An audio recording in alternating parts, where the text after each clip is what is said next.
आज से हमारा हिंदी का प्रॉपर व्याकरण शुरू हो रहा है। अभी तक जो भी पढ़ रहे थे वो इतिहास, साहित्य, ये सारी चीजें देख रहे थे। आज से प्रॉपर व्याकरण शुरू हो रहा है और व्याकरण की शुरुआत होती है सबसे पहले वर्णमाला से। ठीक। अब ये वाली क्लास जो है ये खुद ही पढ़नी है, किसी को बताना नहीं है कि हमने वर्णमाला पढ़ी है, नहीं तो पीछे वाला सब कुछ बराबर हो जाए कि पीछे कुछ पढ़ा ही नहीं, वो लोग अब से पढ़ रहे हो। तो हिंदी वर्णमाला पढ़नी है। अब सबसे पहला प्रश्न बड़े सामान्य से, कुछ बड़े सामान्य से प्रश्न आते हैं, वो क्लियर कर लीजिए। सबसे पहला प्रश्न तो आपसे ये पूछा जा सकता है कि वर्णमाला में एक शब्द आ रहा है वर्ण, तो वर्ण क्या है?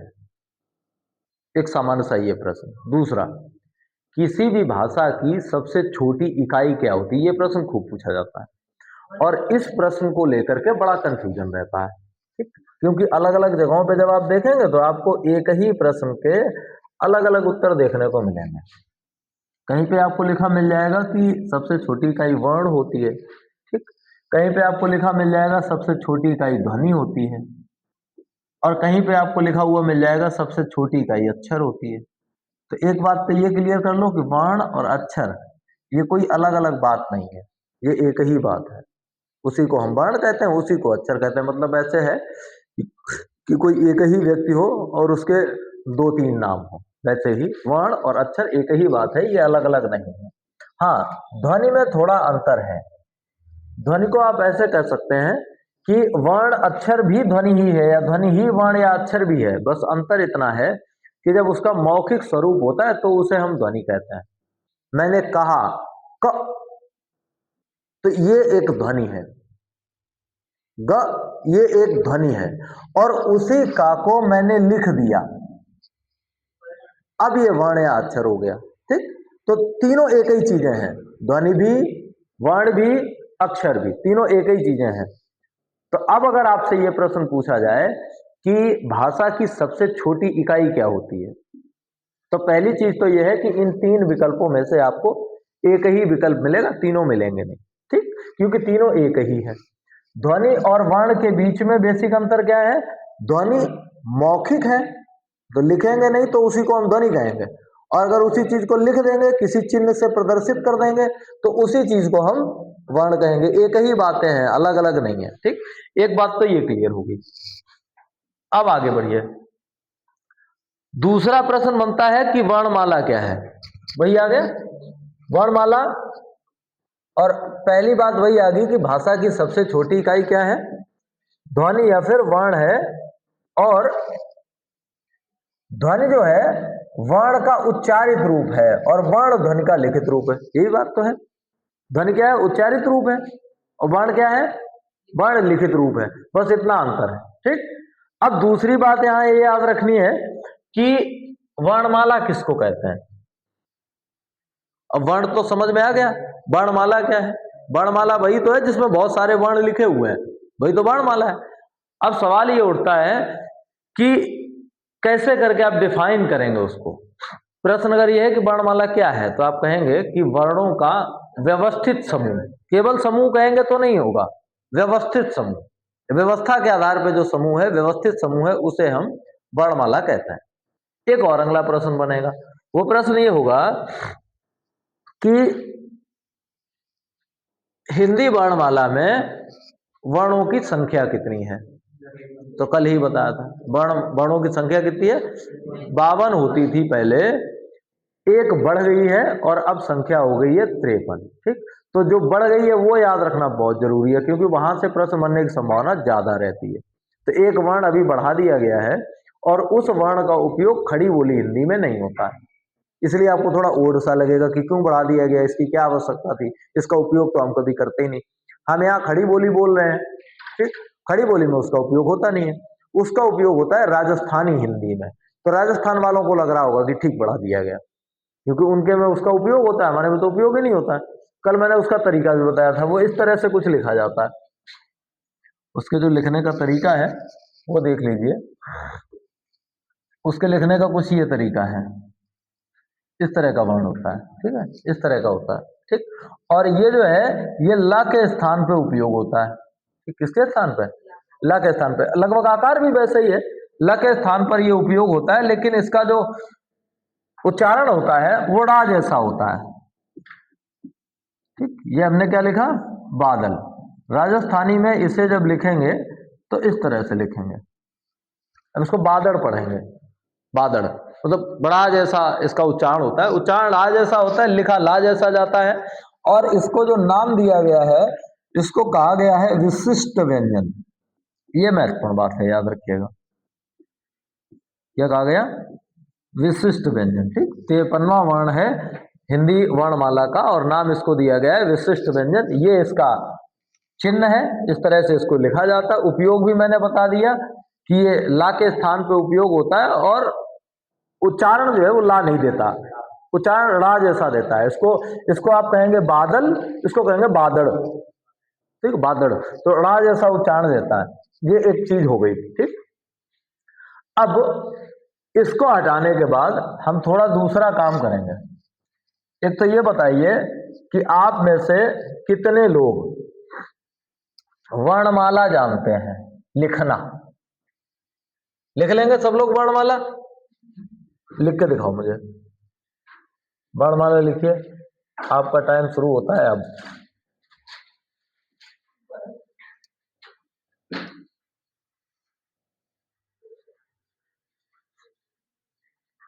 ये सही आएगा, ठीक है ना।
लिखिए और काउंट कर लीजिए। पहले तो ये है कि लिखने का तरीका देख लो। आपने ज्यादातर लोगों ने मैंने देख लिया लिखा है, लिखने का तरीका है गड़बड़। लिखने का अपना एक व्यवस्थित तरीका होता है।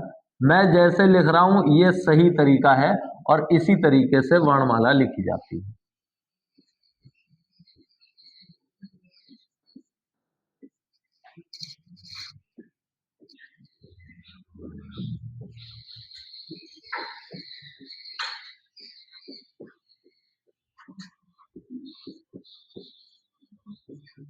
देखो, पहली चीज, आपकी कॉपी में लाइन लंबी है, इसका ये कतई मतलब नहीं है कि जब तक लाइन खत्म ना हो तब तक बढ़ते चले जाएं। जब आप वर्णमाला लिखते हैं तो प्रत्येक पंक्ति में वर्णों की संख्या निश्चित है, उतने ही लिखे जाएंगे, उसके अलावा नहीं लिखे जाएंगे। और उसके पीछे कारण भी है। अभी जब हम पूरा विवेचन करेंगे कि ऐसा क्यों होता है तो समझ आएगा कि इनको गलत जगह पे लिख देना ही गलत है, नहीं तो बात ही समझ में नहीं आएगी। तो जहां पे जो व्यवस्थित है, देखिए प्रथम लाइन में जब आप स्वरों को लिखते हैं तो दो पंक्तियों में आएंगे सारे स्वर मिला के, दो पंक्तियों में। इन दो पंक्तियों में पहली पंक्ति में 7 आएंगे और दूसरी पंक्ति में 6 आएंगे। कौन किसके नीचे आएगा वो भी निश्चित है। ठीक, उसके बाद जब आप व्यंजन लिखना शुरू करते हैं तो उन्हें आप इस तरह से लिखेंगे। और एक चीज और याद रखिएगा, मैं लिखने का तरीका भी लिख रहा हूं बिल्कुल गलत तरीके से नहीं। खा देख लो बड़े गौर से, इसको लिखने में अक्सर गलती करते हो। कैसे लिखते हो, खा को जनरली ऐसे लिख देते हो, ये गलत है, ये रब लिखा हुआ है। खा में जो ये बना हुआ है ये वहां अटैच होना चाहिए। देखो, ठीक, खा लिखने की गलती अपनी समझ लो, ये गलती नहीं होनी चाहिए।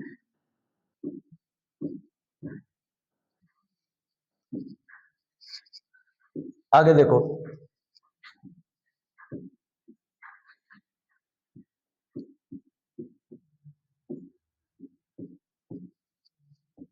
और पंक्तियां देख लो कौन किसके नीचे आ रहा है।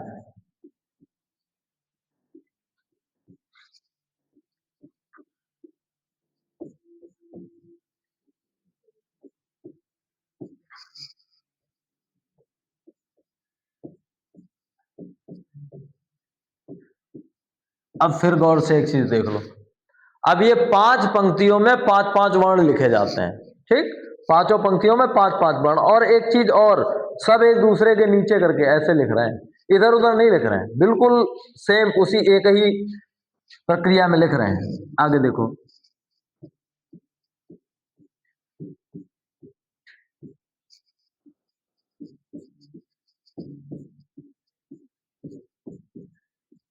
हो गया।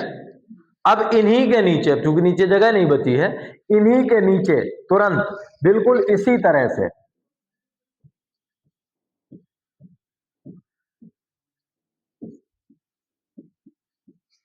ये जो 4 लिखे हैं, इन्हीं के नीचे ये 4 रहेंगे, ठीक। उसके बाद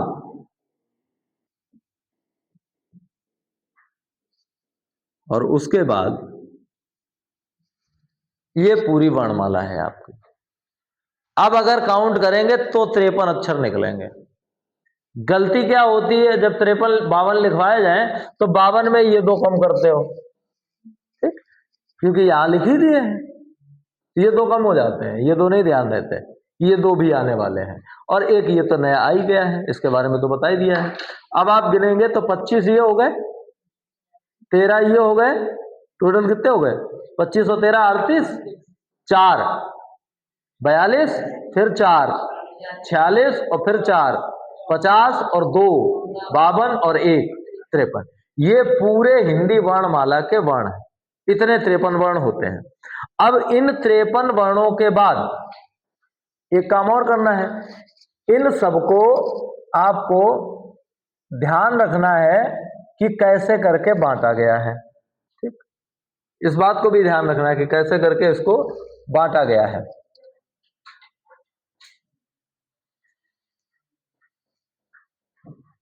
कोई बात नहीं, इसको कैसे करके बांटा गया, तो एक चीज तो ये क्लियर हो गई। दूसरा दूसरा अब इसका हम डिवीजन कर लेते हैं। पहली चीज, हिंदी वर्णमाला, और अब इस हिंदी वर्णमाला को हम डिवाइड कर लेते हैं। इसे मुख्यतः 2 भागों में, हालांकि 3 भागों में विभक्त किया जाता है। सबसे पहला जो है उसे कहते हैं स्वर, और स्वर के अतिरिक्त इसमें होते हैं व्यंजन, ठीक। स्वर कितने होते हैं, स्वरों की संख्या, ये खूब प्रश्न, कभी कभी तो केवल इतने ही प्रश्न पूछे जाते हैं कि हिंदी वर्णमाला में स्वर कितने होते हैं, ये पूछ दिया जाएगा केवल। तो पहली चीज तो ये क्लियर कर लो कि हिंदी वर्णमाला में स्वरों की संख्या होती है 11। अब दिमाग में आएगा कि अभी तो लिखे थे 13 और अभी बता रहे हो 11, तो 2 कहां कम हो रहे हैं। ये भी क्लियर कर लीजिए कि उन 11 में जो स्वर होते हैं वो स्वर 2 तरह के होते हैं। एक स्वर को बोलते हैं ह्रस्व या लघु स्वर, ठीक, दूसरे को बोलते हैं दीर्घ या फिर गुरु स्वर। कल जब आप छंद पढ़ रहे थे तो वहां भी यही बात आ रही थी, ठीक। जो ह्रस्व या लघु स्वर होते हैं इनकी संख्या होती है 4, जो दीर्घ या गुरु स्वर होते हैं उनकी संख्या होती है 7। अब कौन कौन से आएंगे वो क्लियर कर लो। छोटा आ, छोटी ई, छोटा ऊ और रे, ये 4 ह्रस्व स्वर है, इन्हें लघु स्वर या ह्रस्व स्वर बोलते हैं, छोटे। दीर्घ में बड़ा आ, बड़ी ई, बड़ा ऊ, ए, ए, ओ और औ। अब समझ में आ गया होगा कि 13 के बजाय हमने लिखे हैं 11, तो उन 11 में 2 कौन से मिस कर रहे हैं, अंग और आहा नहीं आ रहे, क्योंकि उनकी अलग श्रेणी होती है। जब आप अंग और आहा की बात करते हैं तो अंग और आहा को अलग नाम दिया गया, वो अलग ही होते हैं, उन्हें बोलते हैं अयोगवाह, ठीक। और अयोगवाहों की संख्या होती है 2, ठीक। अवयवभावों की संख्या 2 होती है। एक होता है अनुस्वार और एक होता है अनुनासिक।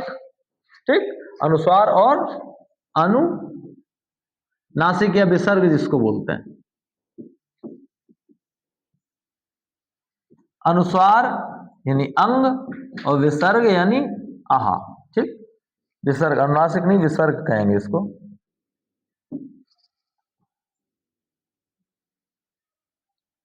विसर्ग। ठीक, ये हो गया। अब आता है नंबर व्यंजनों का। तो व्यंजनों को भी डिवाइड करते हैं। सबसे पहला जो डिवीजन व्यंजनों का है उसको हम कहते हैं वर्गाक्षर या फिर स्पर्शी व्यंजन। और इन वर्गाक्षरों या स्पर्शी व्यंजनों की संख्या होती है 25। इसीलिए सब अलग अलग लिखे गए। वो 25 आपको ने देखा एक डब्बे में है, वो बिल्कुल अलग है, 5 करके लिखे गए 25। ठीक, ये कहां से कहां तक होते हैं? इनमें का, खा, गा, घा, इंग्या, चा, छा, जा, झा, वा, टा, ठा, डा, ढा, ड़ा, ता, था, दा, धा और ना, पा, फा, बा, भा और मा, ये होता है। ठीक, वर्गाक्षर या स्पर्शी व्यंजन, इन 25 को बोलते हैं। ये 25 है। इनके बाद दूसरी एक लाइन में 4 लिखे थे। दूसरी एक लाइन में 4 लिखे थे, वो 4 कौन थे? उन्हें कहा जाता है अंतस्थ व्यंजन। ठीक, उन्हें क्या कहेंगे? अंतस्थ व्यंजन। और इनकी संख्या कितनी है? केवल 4। कौन कौन से? या, रा, ला और वा। ठीक, या, रा, ला, वा, ये 4 है। ठीक, अंतस्थ के बाद आते हैं, उन्हें कहते हैं संघर्षी या फिर इन्हीं का नाम होता है ऊष्म व्यंजन। ठीक, संघर्षी या फिर ऊष्म व्यंजन। इनमें 4 आते हैं। इनकी भी संख्या कितनी है? 4। इनमें 4 आते हैं, सा, सा, सा और हा, ये 4 आते हैं। ठीक, अब इसके बाद जो आते हैं उन्हें बोलते हैं हम, उन्हें कहा जाता है संयुक्त व्यंजन। ठीक, संयुक्त व्यंजन। इनकी भी संख्या कितनी है? 4। छ, त्र, ज्ञा और स्र, ये 4 है। ठीक, फिर आता है, इसके बाद नंबर आता है, उन्हें कहते हैं हम द्विगुण व्यंजन। द्विगुण व्यंजन या इन्हीं का एक और नाम होता है, इन्हें उच्छिष्ट व्यंजन भी कहते हैं। ठीक, और इनकी संख्या होती है 2। और 2 में कौन कौन होते हैं? डा और ढा होते हैं, लेकिन नीचे बिंदु वाले। ठीक, और फिर एक बचता है अंतिम, उसका नाम भी आपको पता ही हो चुका है, वह है विशिष्ट व्यंजन। विशिष्ट व्यंजन। और वो कैसा है? वो कितना है? 1 है और ये है। ये रही आपकी पूरी ओलम नामों सहित, ये क्लियर कर लो। ठीक है, ये पूरी ओलम है और नाम सहित है। अब जरा एक बार रिवाइज कर लो, इनके बारे में महत्वपूर्ण चीजें जो हैं उन्हें समझ लो, जान लो। पहली चीज, स्वर संख्या है 11। व्यंजन, ये सारे व्यंजन ही हैं, इनकी संख्या टोटल कर लो। ठीक, 25, 4, 29 और 4, 33 और 4, 37 और 2। अब वैसे तो 39 कहते थे, लेकिन अब चूंकि विशिष्ट व्यंजन भी बढ़ गया है, तो अब इनकी संख्या हम कितनी कह देंगे? इन्हें हम कहेंगे कि अब इनकी संख्या कितनी हो गई? 40। अब पहली चीज तो ये है कि ये डिवीजन हो क्यों रहे हैं, इतना इन सबको अलग अलग रखा क्यों गया है, इसके पीछे का कारण क्या है? तो वैज्ञानिक अवधारणा के आधार पर ये अलग अलग रखे गए हैं। इसके पीछे अपना विज्ञान है, बोलते समय जो अंतर है इनके बीच में, इसलिए ये ऐसे अलग अलग है। सबसे पहला नाम तो आ गया का स्वर का। भाई स्वर को अलग क्यों रखा गया, इसके पीछे क्या कारण है? व्यंजन अलग क्यों, इन्हें स्वर क्यों कहा जाता है, उन्हें व्यंजन क्यों कहा जाता है, ये अलग अलग कैसे है, समझिए। स्वरों की खासियत ये होती है कि इन्हें बिना किसी की हेल्प के डायरेक्टली बोला जा सकता है। हेल्प की जरूरत नहीं है, किसी और की हेल्प की जरूरत नहीं है, ये डायरेक्टली बोले जा सकते हैं, इसलिए ये स्वर है। जो व्यंजन है उनकी खासियत ये होती है कि इन्हें बिना स्वर की मदद के बोला नहीं जा सकता, इसमें मदद लगेगी। तो जिन्हें बोलने के लिए मदद लगेगी स्वरों की, उन्हें व्यंजन कहते हैं, और जिन्हें बोलने के लिए किसी की मदद नहीं लगेगी वो स्वर होते हैं। ठीक। अब प्रश्न उठेगा कि ये अयोगवाह क्या है? अयोगवाह की स्थिति ये है कि ये बेचारे किसी श्रेणी में आते ही नहीं।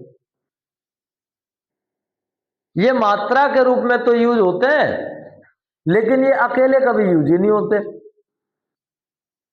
इन्हें किसी न किसी की हेल्प चाहिए। ये जो बिंदु है इसको आ की हेल्प चाहिए, तब तो ये लिख पाया, नहीं तो लिख ही नहीं पाता। ये विसर्ग हैं, इन्हें आ की हेल्प चाहिए, तब तो ये लिख पाया, नहीं तो ये लिख ही नहीं पाता। दूसरा, जब इन्हें हम लिखते भी हैं तो हम इन्हें लिखते कैसे हैं? स्वर की तरह।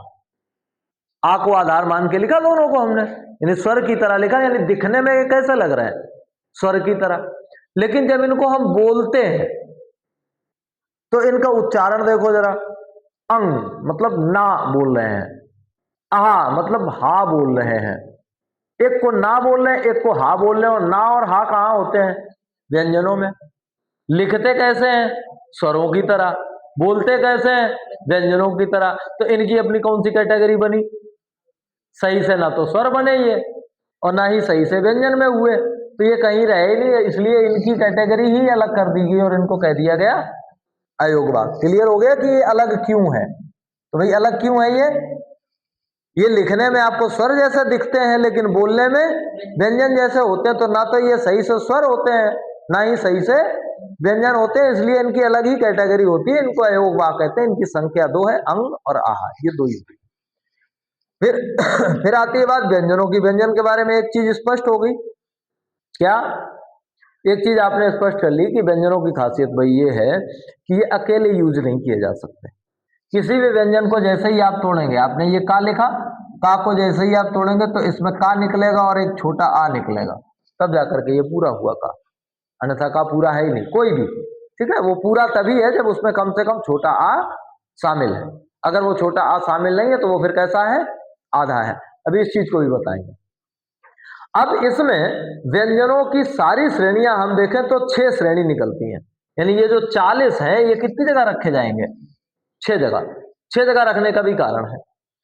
इन सबको हम बोलते हैं वर्गाक्षर या स्पर्शी व्यंजन। वर्गाक्षर क्यों बोलते हैं? ऐसे देखो कितने वर्ण लिखे हुए हैं? 5। ऐसे कितने लिखे हुए हैं? ऐसे कितने लिखे हुए हैं? और ऐसे? ये क्या बन गया? एक वर्ग बन गया। चारों तरफ, चारों उसकी भुजाएं जो है वो बराबर है। चारों तरफ से देखेंगे आपको 5-5 वर्ण मिलेंगे। तो 5-5 वर्ण मिलेंगे, तो इन्हें जब आप लिखेंगे तो वो लिखने वाली जगह एक वर्ग के आकार का निर्माण कर लेगी, एक वर्ग बना लेगी। इसलिए इनको बोल देते हैं वर्गाक्षर। तो ये वाला नाम समझ में आ गया क्यों दिया गया? ये वाला नाम दिया गया इनके लिखने के तरीके के आधार पे। ये ऐसे लिखे जाते हैं जैसे कि एक वर्ग बना हुआ, इस तरह से लिख, क्योंकि हर तरफ से आपको 5 ही वर्ण लिखने हैं, तो वो घुमा फिरा के बिल्कुल चारों दिशाएं, चारों जो लाइन है वो बराबर हो जाती हैं। अब दूसरा प्रश्न, ये स्पर्शी क्यों है? इनका नाम स्पर्शी क्यों रखा गया है? तो स्पर्शी होने के पीछे भी कारण है। स्पर्शी होने के पीछे कारण यह है कि जब इन वर्णों को हम बोलते हैं तो हमारे कंठ से निकलने वाली जो वायु है वो मुख के किसी न किसी पार्ट को टच करती है, तब ये बनते हैं। अगर उस पार्ट को टच नहीं करेगी तो ये बनेंगे ही नहीं। और टच मतलब स्पर्श। तो इन सबको बोलने के लिए वायु का किसी मुखांग में स्पर्श होना जरूरी है। अगर वो स्पर्श नहीं होगा तो ये बोले नहीं जा सकेंगे। यानी इनका जन्म ही किस चीज से होता है? स्पर्श से। इनका जन्म किससे होगा? स्पर्श से। इसलिए इनको नाम दे दिया गया स्पर्शी। तो इन 25 वर्णों के 2 नाम हैं, वर्गाक्षर और स्पर्शी। दोनों नामों के कारण आपको पता लग गए। वर्गाक्षर का कारण है इनके लिखने का तरीका, इन्हें जब लिखेंगे तो चौखटा बन जाता है, इसलिए वर्गाक्षर कहते हैं। स्पर्शी क्यों कहते हैं? बोलने के कारण।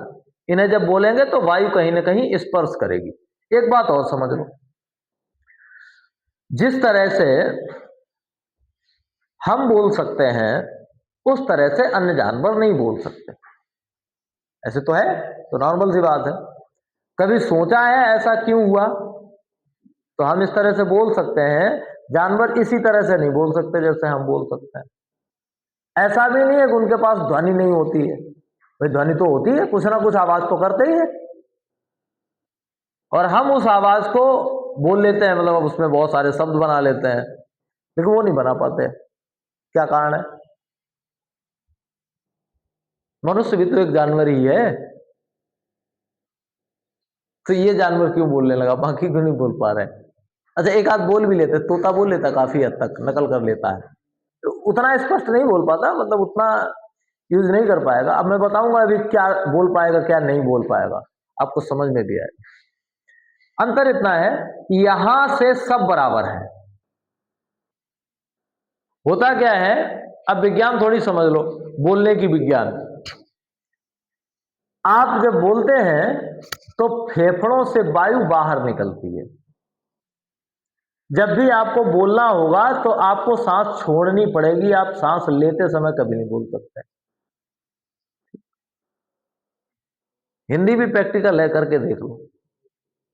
सांस अंदर भरो, बोलने का प्रयास करो, नहीं बोल पाओगे। आप जब भी बोलेंगे तो आपको वायु बाहर छोड़नी पड़ेगी, मतलब पहले भर लो, फिर जितनी वायु भरी है उतनी छोड़ते हुए बोलोगे, अन्यथा नहीं बोल पाओगे। जब सांस ले रहे हो फिर बोलो, नहीं बोल पाओगे, क्योंकि वायु बाहर ही निकलेगी तभी आप बोल पाएंगे। होता ये है, फेफड़ों में भरी हुई वायु जब बाहर निकलती है तो यहाँ पे स्वर तंत्रियां होती हैं, गले में, कंठ में स्वर तंत्रियां होती हैं, उन स्वर तंत्रियों से टकराती है। इसको आप ऐसे मान लो जैसे बीड़ा के तार होते हैं, बीड़ा देखी, फोटो में तो देखी होगी, रियल में नहीं देखी। बीड़ा या सितार या गिटार देखे, उनमें सब में तार होते हैं, तो उन तारों पे अगर वायु निकलेगी वहां से तेजी के साथ तो वो हिलेंगे और उनमें आवाज निकलेगी। बस ऐसे ही समझो, यहाँ भी बीड़ा के तार ही होते हैं, अब अंदर से आवाज आ रही है तो वो हिलेंगे तो वायु निकलेगी, वायु जब निकलेगी तो ध्वनि बनेगी, ठीक। वो ध्वनि यहां से चलती, वो ध्वनि, यानी इतनी प्रक्रिया जो मैंने बताई, वायु का ऊपर उठना, उसका आगे बढ़ना, फिर उसका आवाज में परिवर्तित होना, ये हमारे साथ भी होता है, गाय के साथ भी होता है, बकरी के साथ भी होता है, भैंस के साथ भी होता है, जितने भी जानवर है सबके साथ होता है। यहां तक इसके आगे मनुष्य ने अपना दिमाग लगा दिया, बाकी ने नहीं लगा पाया, बस इतना अंतर हो गया। इसके बाद जो मुख के अंग हैं, इन मुखांगों का उपयोग करना मानव ने तो सीख लिया बोलते समय, बाकी किसी ने नहीं सीख पाया। मुखांगों का मतलब होठों का उपयोग, जीभ का उपयोग, दांत का उपयोग और तालू का उपयोग, इन सबके उपयोग तो आदमी ने तो सीख लिए, बाकी सब ने नहीं सीख पाए। अगर आपकी जीभ को स्थिर कर दिया जाए, इमेजिन कर लो, जीभ को स्थिर कर दिया गया और यह कह दिया कि बोलते समय जीभ नहीं चलाओगे, फिर क्या बोलोगे? हो गया प्रैक्टिकल, नहीं बोल पाओगे। जो व्यक्ति गूंगा होता है उसके साथ समस्या क्या होती है, आपकी जीभ जो है नीचे से अटैच होती है, जुड़ी हुई होती है।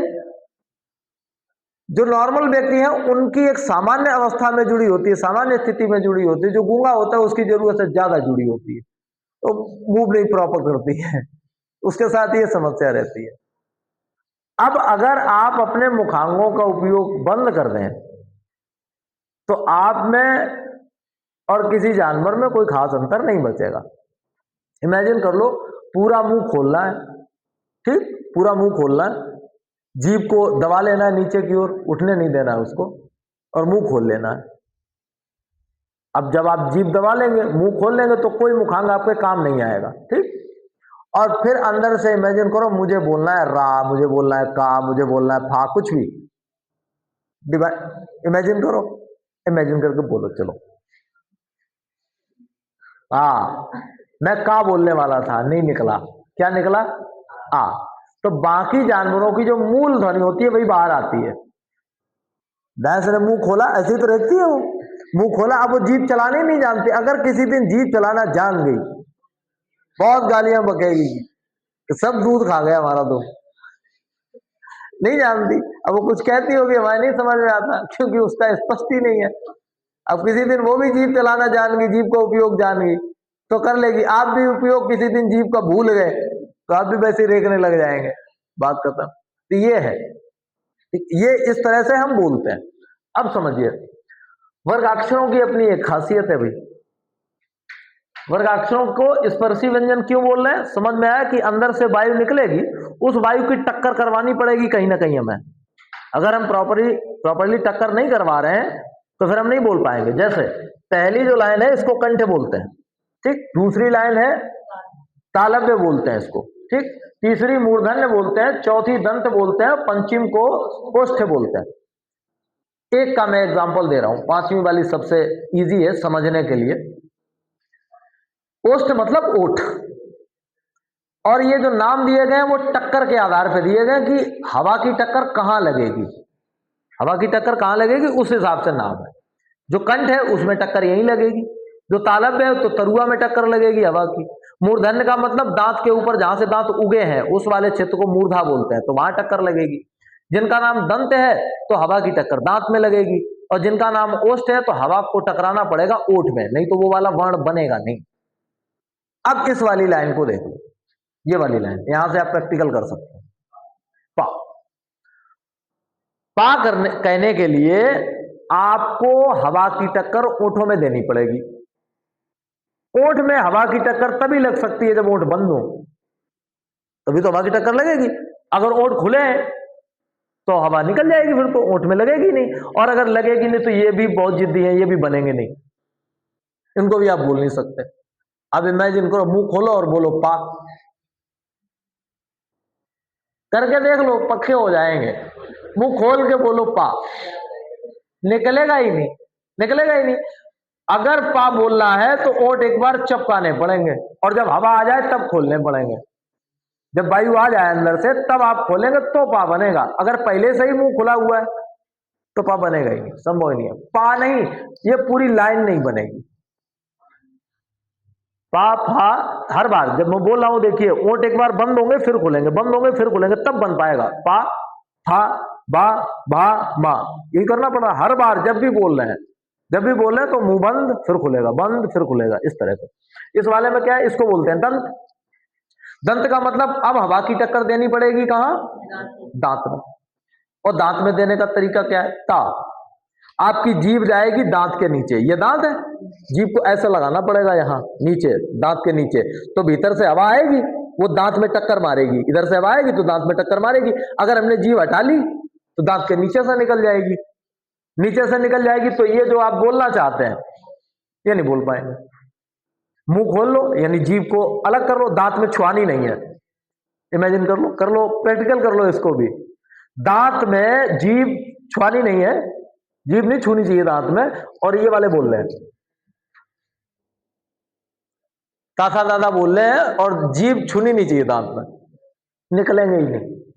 हर बार जो मैं बता दूं कि ये नहीं करना है, हर बार अगर आप वैसा करेंगे तो आपके मुंह से आ के अलावा कुछ नहीं निकलेगा, आ ही निकलेगा, केवल आ निकलेगा, आ के अलावा कुछ नहीं निकलेगा, बस इतना ही होगा, कुछ नहीं बनेगा।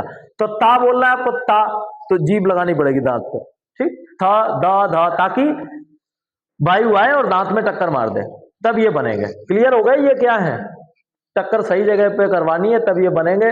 और ये पूरी लाइनें एक ही टक्कर पे आधारित है, ये ओठ पे, ये दांत पे, ये मुर्दा पे, ये तालू पे, और ये कंठ पे। इसमें कोई खास प्रेशर नहीं देना, कि वो भीतर को टक्कर सही लगी जाती है, कोई दिक्कत नहीं।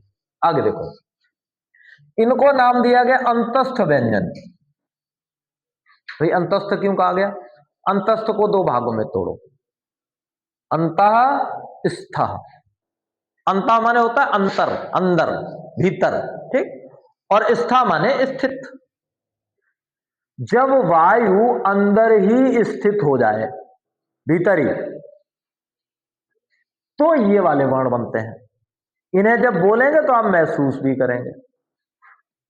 जब आप या रा ला वा बोलेंगे तो आपको लगेगा कि सीने में झंझनाहट हो रही है, लग रहा है कि हवा इधर ही गोल गोल घूम रही है, ऐसे फील होगा। यानी अंतः स्था, वायु कहां स्थित है, अंदर ही स्थित है।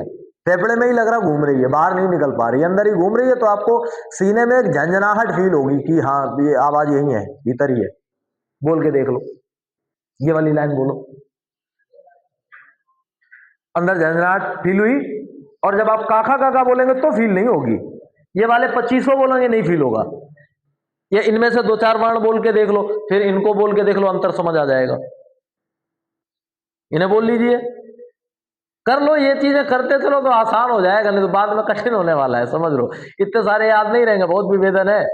मैं पूरा प्रैक्टिकली बता दे रहा हूँ कि कैसे करके देख लेंगे। आप इन्हें बोलिए का खा गा घा, कुछ भी बोलिए, वो यहाँ लग रहा है आपको कि यहाँ प्रेशर पड़ रहा है, ठीक। लेकिन जब आप इन्हें बोलेंगे या रा ला वा, तो आपको लग रहा है इधर प्रेशर पड़ रहा है, सीने में प्रेशर पड़ रहा है। तो अंतस्थ क्यों है? क्योंकि वायु की स्थिति कहाँ है? अंदर है, वायु अंदर ही स्थित है, इसलिए इनको बोलते हैं अंतस्थ। फिर आते हैं संघर्षी या ऊष्मा। संघर्षी यानी जिनको संघर्ष करना पड़े, घर्षण करना पड़े, वो संघर्षी। और जहां पे घर्षण होगा वहां ऊष्मा होगी, सीधी सी बात। आप दोनों हथेलियां रगड़ो, घर्षण है तो थोड़ी देर के बाद हथेलियां क्या हो जाएंगी? गर्म, ऊष्म हो जाएंगी। तो चूंकि ये संघर्षी है, इसीलिए इनका नाम ऊष्म भी है, क्योंकि जहां संघर्ष है यानी घर्षण है, वहां पे ऊष्मा है। इनकी संख्या 4 है। अब ये संघर्षी क्यों है? बोल के देखो, सा बोल के देखो।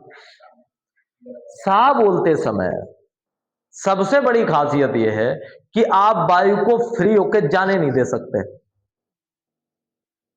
आपको जीभ लगा के वायु धीरे धीरे निकालनी पड़ेगी, और जब धीरे धीरे निकलेगी, कम जगह में ज्यादा वायु निकालेंगे तो घर्षण होगा, तो कम जगह में ज्यादा वायु निकलेगी तो घर्षण होगा। अगर उस घर्षण को आप खत्म कर दे, सा नहीं निकलेगा। भीतर से वायु आए, उसको जाने दें ऐसे फ्री, जैसे इसमें जाने देते हैं, का पूरी वायु गई, कोई बात नहीं, सा बोलो।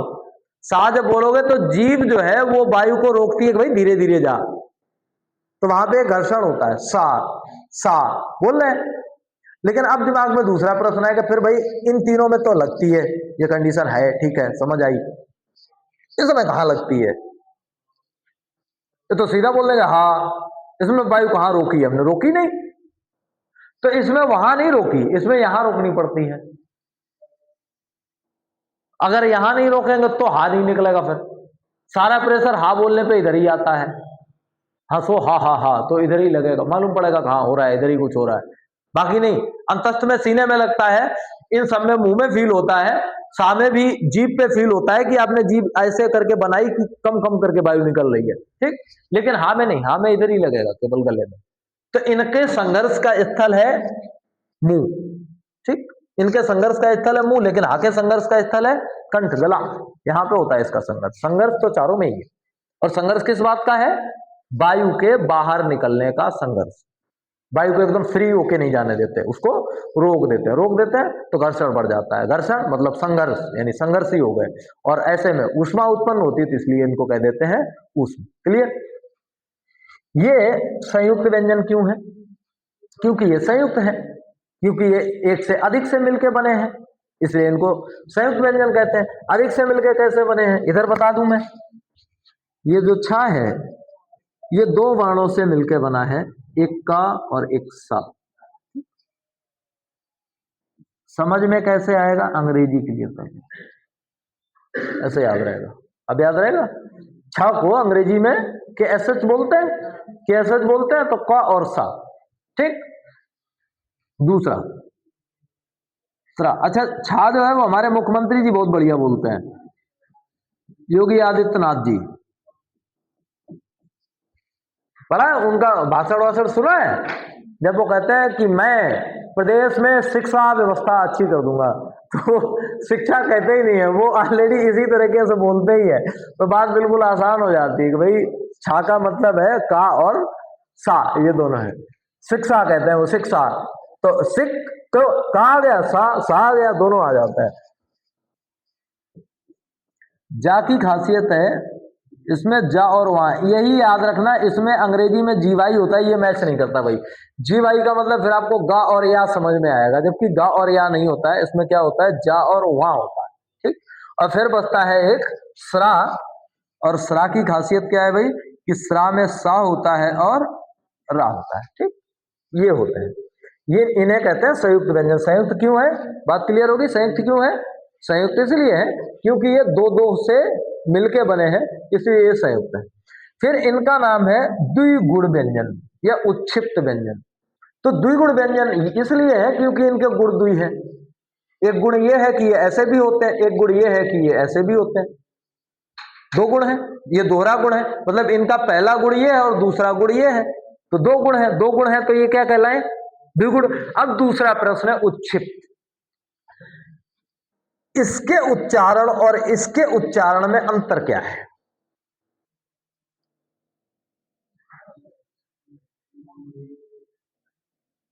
तो ये अलग कैसे है, एक ही क्यों नहीं है?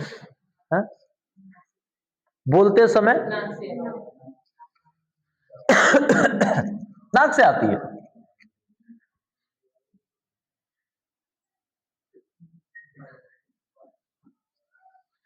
हाँ, नाक से आई।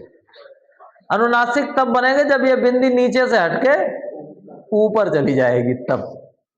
ये नीचे है। अच्छा, अब एक आसान सा मैं लिखे दे रहा हूं, ऐसे पता लगा लो। दोनों वर्णों को पढ़ो जरा। ढक्कन हम पढ़ रहे हैं ढा, ढाई तो पढ़ रहे हैं, बिंदी नहीं है इसमें। ढक्कन मतलब हम पढ़ रहे हैं ढा। पढ़ना ड़, ड़ पढ़ रहे हैं ड़, उसको पढ़ रहे हैं ढ, ढ ड़, ढ ड़, इतना अंतर है। दोनों में अंतर समझ आ गया? बिंदु लगने पे कितना अंतर आ रहा है। एक को ढा पढ़ रहे थे, उसको ड़ा पढ़ने लगे हैं, ढा को ड़ा पढ़ने लगे बिंदु लगने पे। ठीक। दूसरा,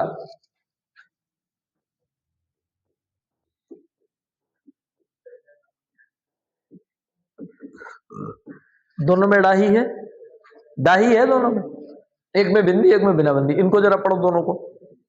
एक है डलिया, मतलब सीधा पढ़ रहे हैं डा, डा पढ़ रहे हैं डलिया डा। दूसरे को पढ़ रहे हैं लड़ना ड़ा, डा और डा, इतना अंतर है। अब डा बोलते समय और डा बोलते समय बेसिक अंतर। डा बोल रहे हैं, आप नॉर्मली बोल रहे हैं डा, लेकिन जब डा बोल रहे हैं तो डा बोल के देखो, बोल के देखो, और ये इमेजिन करो कि जीभ में क्या अंतर आ रहा है, देखो बोल के। जीभ का देखो, जीभ कहां कहां आ जा रही है, ये इमेजिन करो जीभ कहां कहां आ जा रही है। बोलिए डा। जीभ पहले ऊपर गई, डा ऊपर गई, ऊपर से एकदम नीचे, तो ये उच्छ्वास वाली स्थिति है, जीभ उलट पुलट रही है अचानक, इसलिए इसको नाम दे दिया गया उच्छिप्त। इन दोनों को बोलेंगे तो ये स्थिति आएगी। अच्छा, ये तो विशिष्ट है, विशेष है, राजस्थानी में उपयोग होता है, इसलिए इसका नाम विशिष्ट व्यंजन है। क्लियर हो गई ये सब चीजें, क्या क्या है, कितना है। एक चीज क्लियर कर ली कि हिंदी वर्णमाला में वर्णों की संख्या कुल मिलाकर के 53 है। उन 53 में से 11 स्वर है, 2 अयोगवा है और 40 व्यंजन है। ठीक। इन 40 व्यंजनों में से 4 संयुक्त व्यंजन है, 4 संघर्षी या ऊष्म है, 4 अंतस्थ व्यंजन है, 2 द्विगुण या उच्छिप्त व्यंजन है, 1 विशिष्ट व्यंजन है, 25 वर्गाक्षर या स्पर्शी व्यंजन है। स्वर 2 तरह के हैं, ह्रस्व और दीर्घ। ह्रस्व वाले में 4 आते हैं, आ ई उ ऋ, और दीर्घ वाले में 7 आते हैं, आ ई उ ए ऐ ओ औ।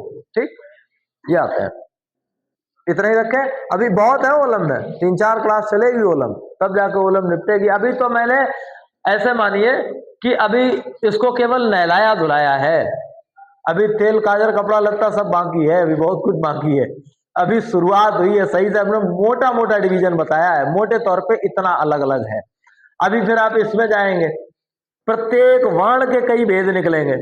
अब ये जैसे का है, तो का की खासियत, एक तो ये कंठ हो जाएगा, ये आपको सीखना है। फिर दूसरा ये अल्पप्राण होगा, ये भी सीखना है। फिर अघोष सघोष भी होते हैं, वो भी सीखना है। एक ही वर्ण कई तरह से डिवाइड होगा, तब जाकर के आप ओलम पूरी सीख पाएंगे। तो अब एक बात याद कर लीजिए कि अभी तक जो ओलम पढ़ी थी, दरअसल पढ़ी नहीं थी। अब पढ़ रहे हो सही से ओलम, अब ओलम पढ़ने में 3-4 दिन लग रहे हैं। 3-4 दिन तब लग रहे हैं जब इतने बड़े हो गए हैं, सब कुछ पढ़ के आए हैं। तो शुरुआत में ओलम सीखने में ही 2 वर्ष लगते हैं तो गलत नहीं लगते, ठीक लगते हैं भाई। पहली बार में 2 वर्ष में ओलम सीख पाते हो कोई बात नहीं, बहुत बढ़िया, क्योंकि अभी सीखने में 3-4 दिन लग जाएंगे, जब सब कुछ सीखे बैठे हो तब तो मामला कठिन है, ओलम का ही कठिन है। ओलम अगर सही से समझ में आ गई, वर्णमाला सही से समझ में आ गई, तब आप भाषा को सही से समझ पाएंगे। ठीक, अब इसका पीडीएफ क्या आज तो भेज ही नहीं पाएगा, ये होगा इसमें सेव होगा। अच्छा हाँ ठीक है, वेरी गुड, सेव एज, केवल सेव। अच्छा ये ऐसे हो जाता है, पीडीएफ ही लिखा है, अच्छा इस पर क्लिक करना है, ठीक, ओके, ठीक है।